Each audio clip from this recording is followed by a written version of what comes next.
Hey guys, my name is Freedom. Today I'm going to share a Caucasian baby 3D model to you.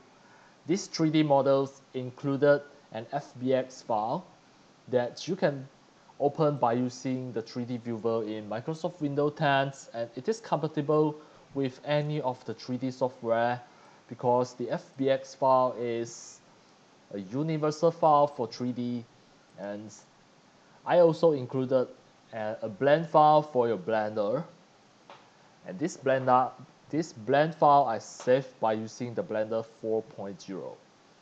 You can see this FBX 3D model. It is included all of the facial skeletons that you can manipulate the facial expressions just by clicking the skeleton. Then go to the pose mode. Just for example, I click this and I try to rotate the eyes. It is quite easy to manipulate all of this, what we call the facial skeletons. As for example, this is to open the mouth. And what about this? You can just try one by one. Already can manipulate the facial expression.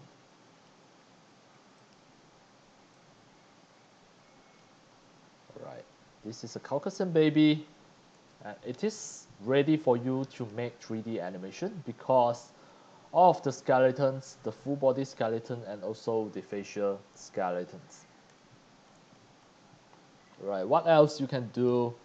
It is compatible with the Unreal Engine's Maya, the iClone 8, Character Creator 4, and you can just scroll down, go to my video description. I already put the download link at there. Once you download it, it is a blend file and FBX file. For the FBX file, it is compatible with the iClone, Maya, Unreal Engine, CC4, etc.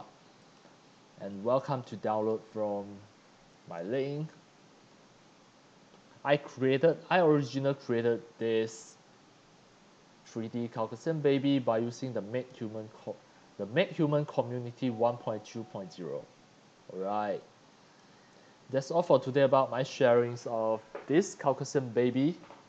And that's all for today. Thank you for watching. If you love my videos, tutorials, and sharings, if you feel all these tutorials and sharings are very helpful to the 3D modeling, 3D animation, and 3D game developing, you can subscribe to my YouTube channel and also turn on the mini bell and select all so that when next time I publish a new videos, tutorials, or sharings, you will receive a notification immediately. See you in my next video. Enjoy! Happy 3D modeling, 3D animation, and 3D game developing. See you!